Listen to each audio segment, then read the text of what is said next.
বন্ধুরা চোট যেন পান্তের পা লক্ষ্য করে একের পর এক বল। ফার্স্ট স্টোকসের ডার্টি টিক্স বন্ধুরা আপনারা যদি দেখতে চান তাহলে ভিডিওটি শেষ অবধি দেখতে হবে, চ্যানেলটিকে সাবস্ক্রাইব করে একটা লাইক দিতে হবে এবং নোটিফিকেশন বেল আইকন দাবাতে হবে।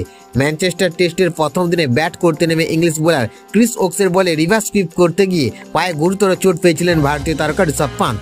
আঘাত এতটাই তীব্র ছিল যে চোট লাগতে পা থেকে রক্তক্ষরণ হতে শুরু করে ভারতীয় উইকেট কিপার ব্যাটারের। বন্ধুরা ফিজিওর চেষ্টায় কাজ না হওয়ায় তড়িঘড়ি পান্তকে নিয়ে যাওয়া হয় হাসপাতালে।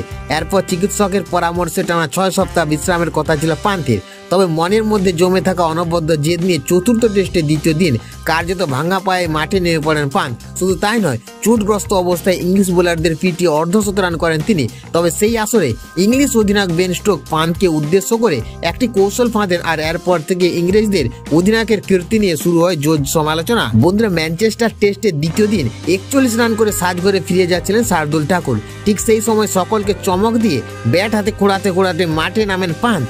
এদিন উঠে দাঁড়িয়ে ভারতীয় তারকাকে স্বাগত জানিয়েছিলেন দর্শকরাও। তবে সবচেয়ে অবাক করা বিষয়, পান্তের চোট কতটা গুরুতর তা ভালো করে জানতেন বেন স্টোক। বন্ধুরা ঠিক সেই সময় পান্তের পায়ের দিকে এক দৃষ্টিতে নজর রেখেছিলেন স্টোক।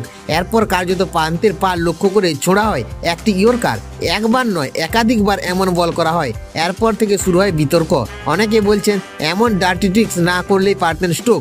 অবশেষে অর্ধশত রান করার পর পান্তকে আউট করেন জোফ্রা আর্চার।